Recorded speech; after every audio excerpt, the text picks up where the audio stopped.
साथियों, मैं विमल कुमावत आप सभी का श्री संकल्प की ऑनलाइन टेक्निकल थ्योरी क्लास में स्वागत करता हूं। हम लोग इलेक्ट्रॉनिक्स बेसिक इलेक्ट्रॉनिक्स का टॉपिक हम लोगों ने कंप्लीट किया था और वो टॉपिक इलेक्ट्रीशियन और इलेक्ट्रॉनिक्स मैकेनिक दोनों के विद्यार्थियों के लिए था।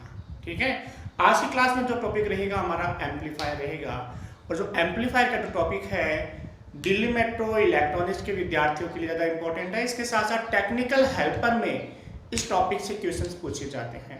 ठीक है, तो दोनों के लिए इंपॉर्टेंट टॉपिक है, आप लोग समझना इसे। और हम बात करते हैं कि एम्पलीफायर क्या होता है। एम्पलीफायर हिंदी में कहते हैं इसको परवर्धक। परवर्धक क्या होता है? परवर्धक ऐसा परिपथ दो दिए गए सिग्नल के आयाम या शक्ति में वृद्धि करे, क्या कहलाता है? परवर्धक कहलाता है। तो हम परवर्धक के बारे में कह सकते हैं ऐसा परिपथ या युक्ति जो दिए गए सिग्नल के आयाम या शक्ति में वृद्धि करे, शक्ति में वृद्धि करे, परवर्धक कहलाता है। जो दिए गए सिग्नल के आयाम एवं शक्ति में वृद्धि करे वही क्या कहलाता है? परवर्धक कहलाता है। बच्चों, आप लोगों ने ट्रांसफॉर्मर का नाम सुना होगा। ट्रांसफॉर्मर, सभी ने ट्रांसफॉर्मर का नाम सुना होगा। देखो, ट्रांसफॉर्मर क्या है? विभव या धारा में वृद्धि या कमी कर सकता है।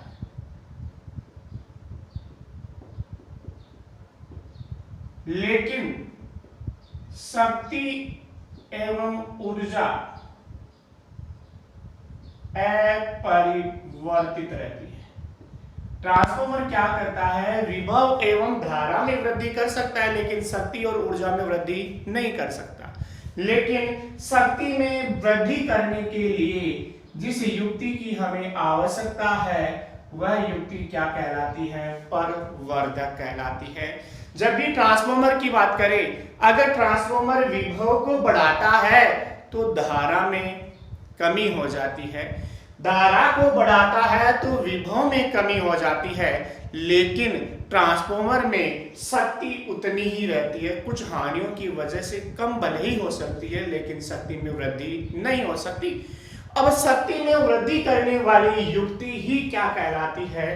परवर्धक कहलाती है। ऐसी युक्ति विभव और धारा तो बढ़ा ही सकती है, साथ साथ शक्ति में भी वृद्धि कर सकती है, वो क्या कहलाती है? परवर्धक कहलाती है।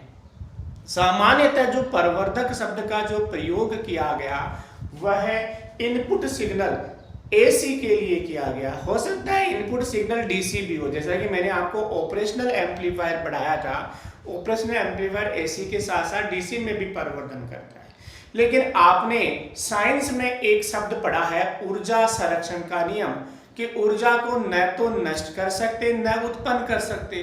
तो उत्पन्न नहीं कर सकते, न नष्ट कर सकते, न बढ़ा सकते, न कम कर सकते। तो ये किस प्रकार बढ़ाता है, ये क्या करता है, उसके बारे में बेसिक थ्योरी समझना। वो थ्योरी क्या है कि जो परवर्धक है वो इस प्रकार से है। ये है एम्पलीफायर, एम्पलीफायर परवर्धक। यहां पर आप इनपुट सिग्नल दे रहे हो। अब ये इनपुट सिग्नल एसी है डीसी है, वो आपकी इच्छा है। अगर ऑपरेशनल एम्पलीफायर है तो डीसी है, सामान्य एम्पलीफायर में एसी सिग्नल ही होता है। मान लीजिए कि आप यहां पर एसी सिग्नल दे रहे हो इस प्रकार का, और यहां पर आउटपुट पर एसी मिल रहा है, लेकिन वह सिग्नल बढ़कर मिल रहा है। अब ये सिग्नल को बढ़ाने के लिए या शक्ति या ऊर्जा बढ़ाने के लिए, देखो यहां शक्ति और ऊर्जा बढ़ नहीं रही, अपरिवर्तित है। कोई दिक्कत नहीं है। विभव बढ़ाएगा धारा कम हो जाएगी, धारा बढ़ाएगा विभव कम हो जाएगा। कोई विभव संरक्षण का नियम तो होता नहीं है, तो यहाँ पर तो कोई दिक्कत नहीं है। लेकिन यहाँ पर दिक्कत है कि ये सिग्नल बढ़कर कैसे मिल रहा है, इसको शक्ति या ऊर्जा कहां से प्राप्त हो रही है। तो ध्यान रखिए, प्रवर्धक में एक बाइसिंग की जाती है, और बाइसिंग कहां से करते हैं, डीसी स्रोत से। और ये इस डीसी को क्या करता है, ये डीसी यहां से लेता है, इस सिग्नल के साथ जोड़कर यहां पर इस सिग्नल को बढ़ा कर देता है। देखो वास्तव में प्रवर्धक है क्या, इनपुट लेता है, उसे बढ़ाकर आउटपुट पर प्रदान करता है। अब बढ़ा सकता नहीं है, कैसे बढ़ाए, क्योंकि ऊर्जा न तो नष्ट होती है न उत्पन्न होती है। मतलब यहाँ कम ऊर्जा थी, यहाँ ज्यादा ऊर्जा, ऐसा तो हो ही सकता। इसका मतलब कहीं न कहीं से ऊर्जा आ रही है, और वो ऊर्जा कहां से आ रही है देखना। हर एम्पलीफायर प्रवर्धक को बाइसिंग, इसको डीसी सप्लाई, यहाँ इस शब्द को एक शब्द प्रयोग कर लेते हैं, बाइसिंग के द्वारा डीसी प्रदान की जाती है। उस डीसी को वह इनपुट में जोड़कर कहां प्रदान कर देता है, आउटपुट पर। ठीक है, तो एम्पलीफायर विभव को बढ़ा सकता है, विभव बढ़ा सकता है, धारा बढ़ा सकता है, शक्ति बढ़ा सकता है, ऊर्जा बढ़ा सकता है। मतलब एम्पलीफायर सब में वृद्धि कर सकता है। जबकि जो ट्रांसफॉर्मर है वह केवल या तो विभव बढ़ाएगा या धारा बढ़ाएगा, दोनों को साथ नहीं बढ़ा सकता। कोई भी ट्रांसफॉर्मर ऐसा नहीं कर सकता कि साथ में ही विभव बढ़ा दिया साथ में धारा बढ़ा दी, क्योंकि साथ में विभव बढ़ाएगा धारा बढ़ाएगा तो शक्ति बढ़ जाएगी।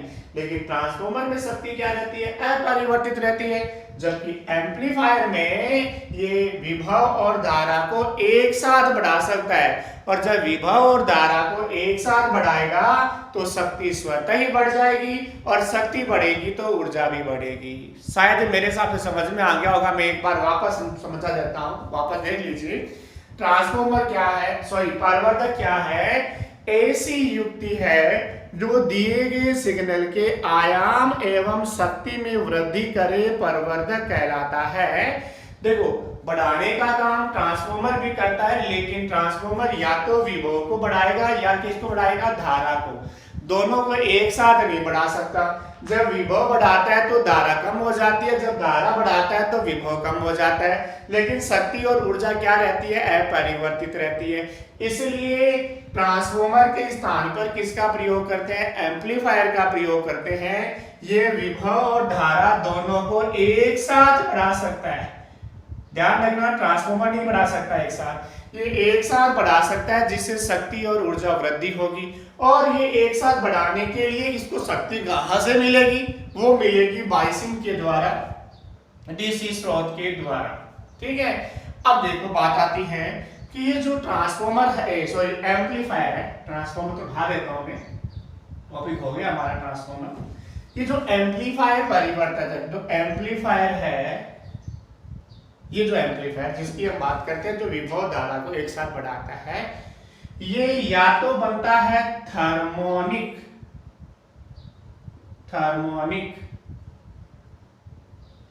वाल्व से,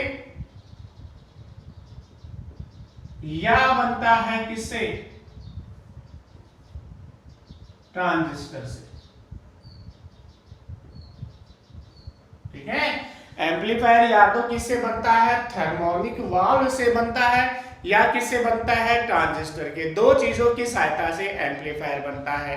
अब देखो, या तो हम थर्मोनिक वाल्व से बनाएंगे, देखो थर्मोनिक वाल्व से भी मेगावाट तक के एम्पलीफायर बनाए जा सकते हैं। थर्मोनिक वाल्व से भी मेगावाट तक के एम्पलीफायर बनाए जा सकते हैं, और ट्रांजिस्टर से मेगावाट या उससे अधिक के भी बनाए जा सकते हैं।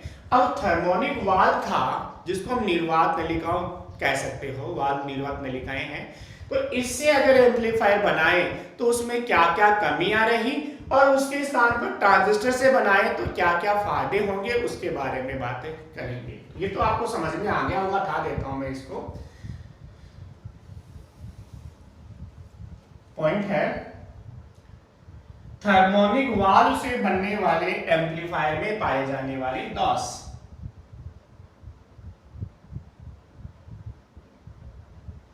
थर्मोनिक वाल्व से बनने वाले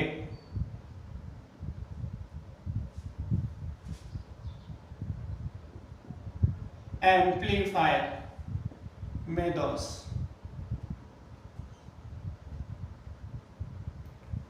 देखो पहला दोष थर्मोनिक वाल्व का आकार बड़ा होता है, अतः अधिक स्थान की आवश्यकता होती है। तो पहला दोष तो ये हो गया, थर्मोनिक वाल्व का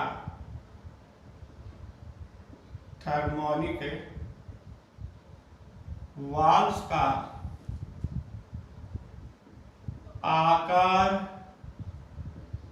बड़ा होता है, अतः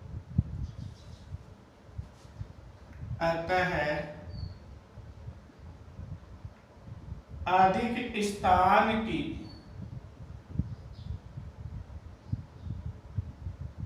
आवश्यकता होती है।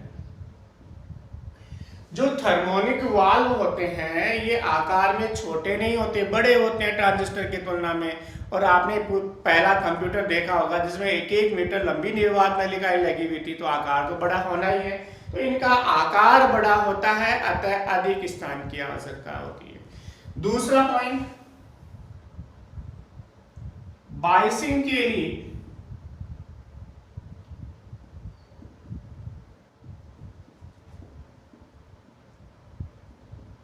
उच्च वोल्ट का डीसी लगभग कितना 80 वोल्ट की आवश्यकता होती है।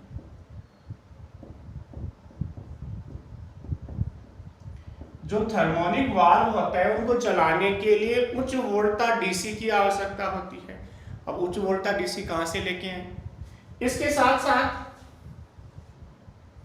जब आकार बड़ा होता है, वोल्टेज ज्यादा चाहिए, तो कॉमन सेंस वाली बात है, हाथी को रखोगे तो खाएगा ही वो। कहने का मतलब ऊर्जा खपत क्या होगी? ज्यादा होगी। ऊर्जा ह्रास उच्च, ऊर्जा ह्रास उच्च हुई तो दक्षता क्या रहेगी? कम। ठीक है। और किसी इलेक्ट्रॉनिक युक्ति में अगर ऊर्जा ह्रास ज्यादा होता है तो ऐसी स्थिति में गर्म जल्दी होगी, कूलिंग की आवश्यकता होगी।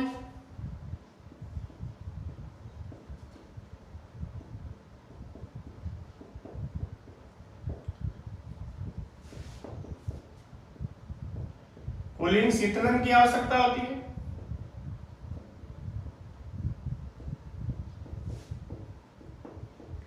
और कोई चीज जल्दी गर्म हो रही है तो उसको मरम्मत भी क्या करनी पड़ती है? ज्यादा मरम्मत एवं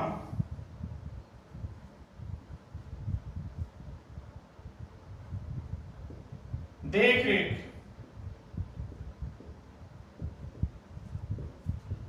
की आवश्यकता अधिक।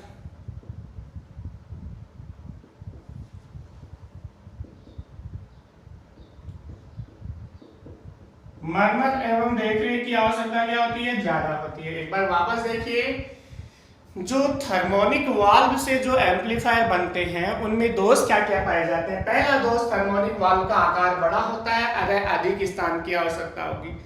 दूसरा दोष, बाइसिंग वोल्टा उच्च चाहिए, लगभग 80 वोल्ट चाहिए। तीसरा दोष, ऊर्जा ह्रास उच्च दक्षता क्या होती है? कम। चौथा दोष, कम ज्यादा नहीं, गर्म ज्यादा होगी।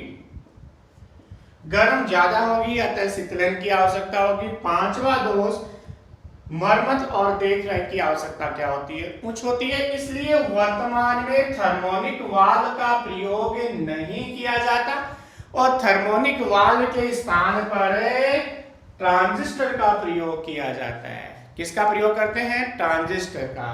तो अगला इसी में एक पॉइंट कह सकते हैं, वर्तमान में थर्मोनिक वाल्व के स्थान पर ट्रांजिस्टर का कॉमन एमीटर संयोजन में प्रयोग किया जाता है। तो ऐसा भी कह सकते हैं, वर्तमान में थर्मोनिक वाल्व्स के स्थान पर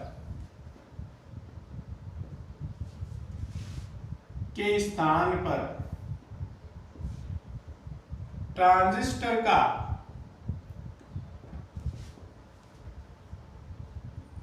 कॉमन एमीटर में प्रयोग किया जाता है।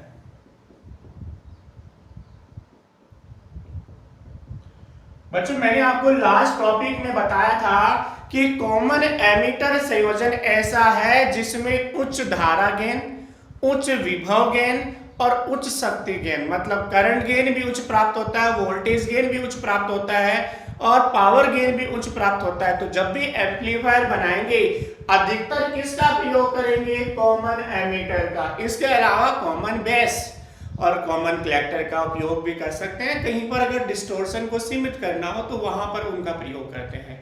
लेकिन साधारणतः एम्पलीफायर निर्माण के लिए कौन से संयोजन का? कॉमन एमीटर संयोजन का उपयोग करते हैं। और कॉमन एमीटर संयोजन में एक विशेष बात है, इसके इनपुट और आउटपुट में 180 डिग्री का कलांतर रहता है। तो कॉमन एमीटर में ट्रांजिस्टर के इनपुट व आउटपुट में 180 डिग्री का कलांतर रहता है। कितने डिग्री का कलांतर रहता है? 180 डिग्री का कॉमन एमीटर में रहता है, बाकी में नहीं रहता। ध्यान रखिए, कॉमन बेस और कॉमन कलेक्टर में नहीं रहता है। एक बार वापस देखिए, थर्मोनिक वाल्व में बहुत सारे दोष पाए जाने के कारण थर्मोनिक वाल्व के स्थान पर ट्रांजिस्टर का प्रयोग करते हैं। और जब ट्रांजिस्टर का प्रयोग करते हैं तो ट्रांजिस्टर को किस में जोड़ते हैं? कॉमन एमीटर में जोड़ते हैं, उभयनिष्ठ उत्सर्जक में जोड़ते हैं। और कॉमन एमीटर में ट्रांजिस्टर के इनपुट और आउटपुट में 180 डिग्री का कलांतर रहता है। इनपुट और आउटपुट कॉमन एमीटर में कितना कलांतर रहता है? 180 डिग्री का कलांतर रहता है। इसके बाद आता है एम्पलीफायर का वर्गीकरण। और सबसे पहले आवृत्ति के आधार पर हम बात करेंगे एम्पलीफायर का वर्गीकरण।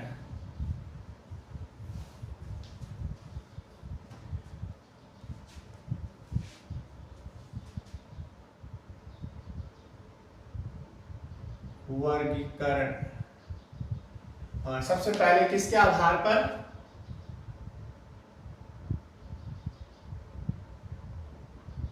आवृत्ति के आधार पर। ठीक है। और आवृत्ति के आधार पर सबसे पहला आता है AF, ऑडियो फ्रीक्वेंसी एम्पलीफायर। ठीक है। और जो ऑडियो फ्रीक्वेंसी एम्पलीफायर है ये 20 हर्ट्ज से 20 kilo hertz audio frequency range में परिवर्तन करता है। ये कहां करता है? यह 20 हर्ट्ज से 20 किलो हर्ट्ज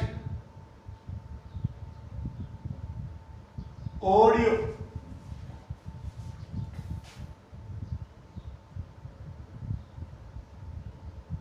फ्रीक्वेंसी रेंज में परिवर्तन करता है। जो ऑडियो फ्रीक्वेंसी एम्पलीफायर है वो क्या करता है? फ्रीक्वेंसी रेंज विशेषता याद रखना, 20 हर्ट्ज से लेकर 20 kilo hertz audio frequency range में परिवर्तन करता है। ठीक है। अब ऑडियो फ्रीक्वेंसी रेंज में परिवर्तन करेगा तो इसके जो inductor capacitor audio frequency range में एक निश्चित वैल्यू प्रदान करेंगे, ये तो कॉमन सेंस वाली बात है। और इसका उपयोग कहाँ करेंगे? ट्रांसमीटर और रिसीवर में ऑडियो सिग्नल के परिवर्तन के लिए। और इसका उपयोग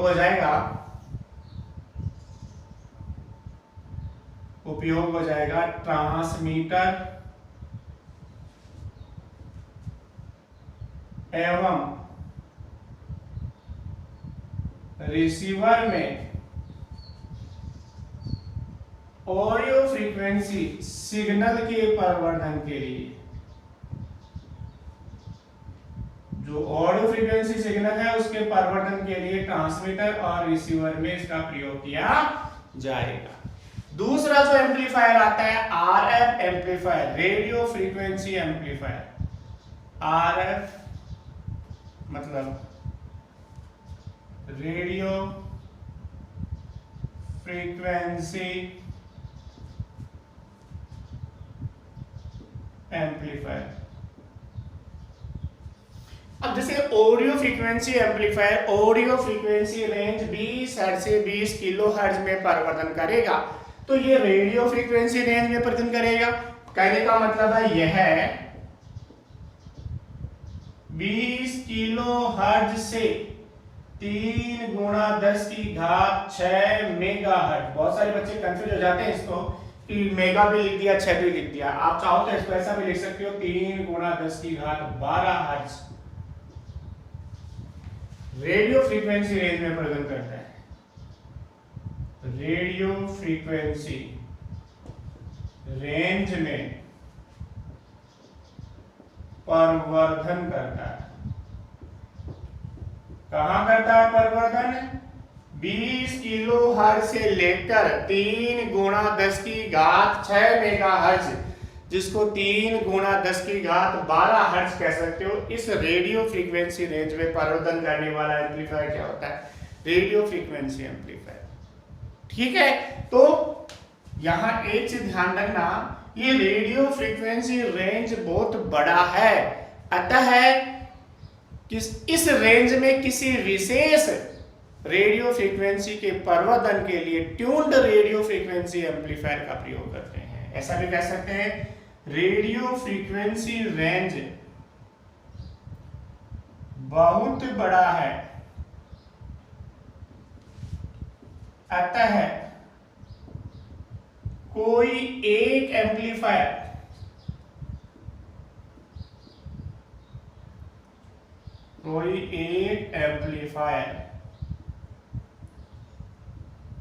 पूरी बैंड में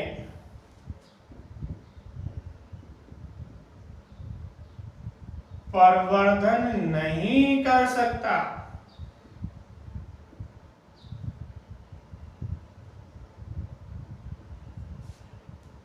पूर्ण बैंड में परिवर्तन के लिए नहीं कर सकता, अतः किसी विशेष रेडियो फ्रीक्वेंसी पर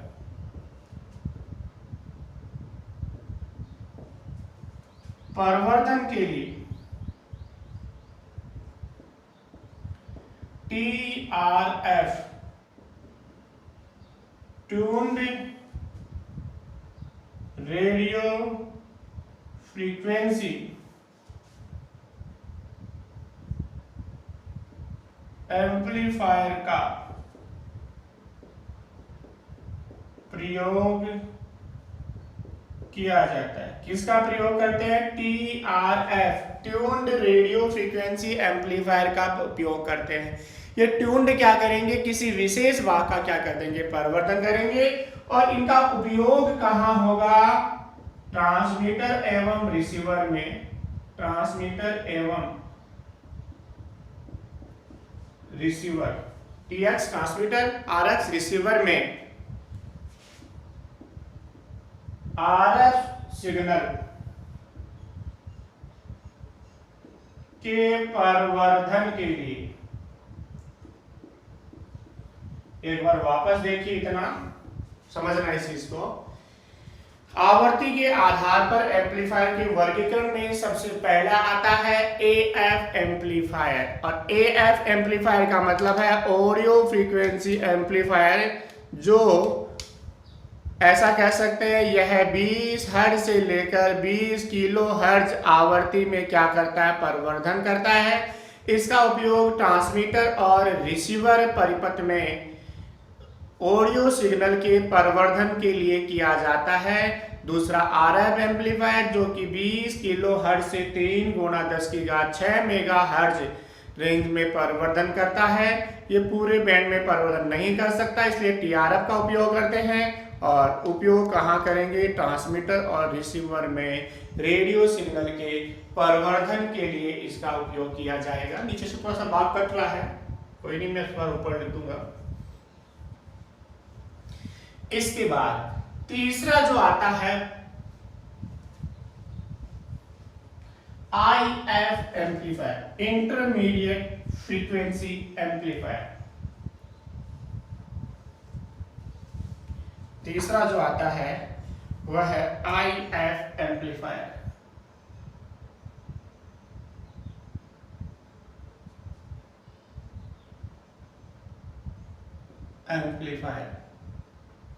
जिसको कह सकते हैं इंटरमीडिएट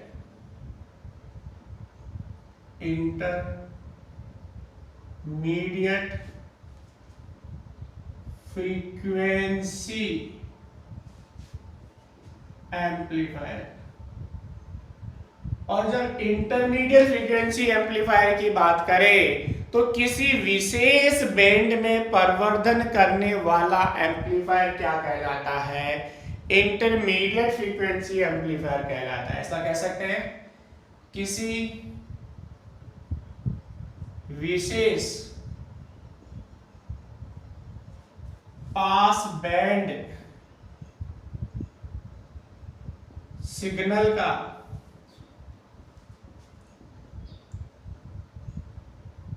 परिवर्धन करने वाला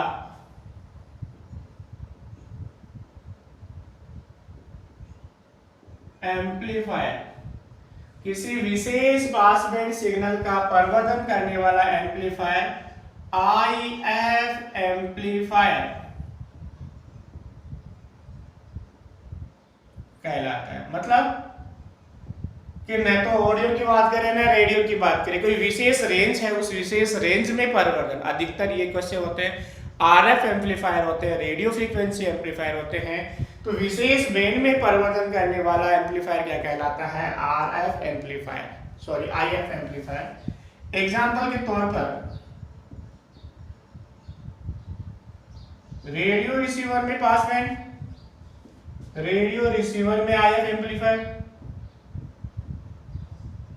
जो प्रयोग करते हैं वो किस बैंड का, 450 किलो हर्ट्ज से लेकर 470 किलो हर्ट्ज। ये किस में काम में लेते हैं, रेडियो रिसीवर में। दूसरा टीवी में आईएफ एम्पलीफायर, टीवी में जो आईएफ एम्पलीफायर काम में लेते हैं वो 30 मेगा हर्ट्ज से लेकर 40 मेगा हर्ट्ज आवृत्ति में परिवर्तन करता है। तो रेडियो में जो एम्पलीफायर काम में लेंगे वो भी कौन सा होगा, इंटरमीडिएट फ्रीक्वेंसी एम्पलीफायर। और जो टीवी में काम में लेंगे वो भी कैसा होगा, इंटरमीडिएट फ्रीक्वेंसी एम्पलीफायर। एक बार वापस देखिए, किसी विशेष पास बैंड सिग्नल का परिवर्धन करने वाला एम्पलीफायर क्या कहलाता है, intermediate frequency amplifier if amplifier कहलाता है। और इसके एग्जांपल के तौर पर रेडियो रिसीवर में जो आईएफ एम्पलीफायर होगा वह 450 किलो हर्ट्ज से लेकर 470 किलो हर्ट्ज तक के बैंड का क्या करेगा, परिवर्धन करेगा। और टीवी में जो होगा वह 30 मेगा हर्ट्ज से लेकर 40 मेगा हर्ट्ज तक क्या करेगा, परिवर्धन करेगा। इसके बाद और जो अंतिम जो फ्रीक्वेंसी के आधार पर एम्पलीफायर आता है वो है वीडियो एम्पलीफायर, जिसे पल्स एम्पलीफायर या वाइड बैंड एम्पलीफायर भी कहते हैं। तो 4 नंबर है फ्रीक्वेंसी के आधार पर।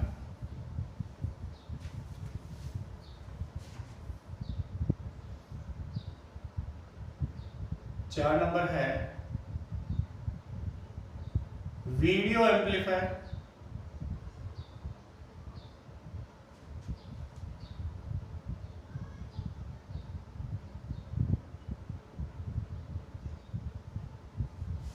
ठीक है। जब वीडियो एम्पलीफायर की बात करें तो वीडियो एम्पलीफायर क्या होगा, यह 4 से 7 मेगाहर्ट्ज चौड़े बैंड का प्रवर्धन करता है। तो सबसे पहला पॉइंट तो यही हो जाएगा, यह 4 मेगाहर्ट्ज से 7 मेगाहर्ट्ज तक चौड़े बैंड का प्रवर्धन करता है। मतलब इसका जो फ्रीक्वेंसी बैंड है बहुत चौड़ा रहेगा, ठीक है। बहुत चौड़ा रहने का मतलब इस प्रकार से, फ्रीक्वेंसी बैंड बहुत चौड़ा रहेगा। एक बड़े बैंड का क्या करेगा, प्रवर्धन करेगा। 4 मेगाहर्ट्ज से लेकर ये मानो कि 7 मेगाहर्ट्ज तक हो सकता है, ठीक है। इसे या वीडियो एम्पलीफायर को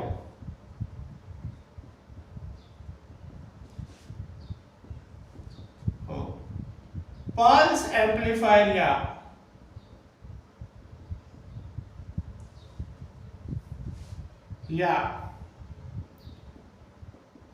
वाइड बैंड एम्पलीफायर भी कहते हैं।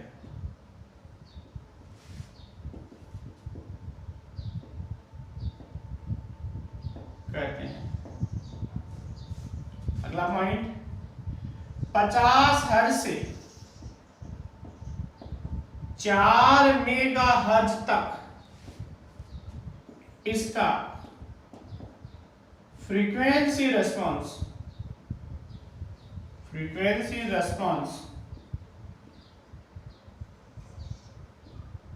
लगभग समान रहता है, ठीक है। 50 हर्ट्ज से लेकर 4 मेगाहर्ट्ज तक तो इसका फ्रीक्वेंसी रेस्पॉन्स क्या रहता है, समान रहता है। और इसका जो उपयोग है वो हम कहां करते हैं, टीवी में, वीडियो सिग्नल ट्रांसमिशन में,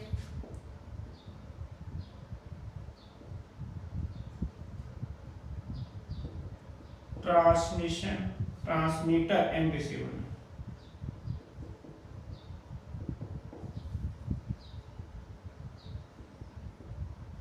ऐसे एम्पलीफायर का प्रयोग किया जाता है। एक बार वापस देख लीजिए, वीडियो एम्पलीफायर क्या करता है, 4 मेगाहर्ट्ज से 7 मेगाहर्ट्ज चौड़े बैंड का प्रवर्धन करता है।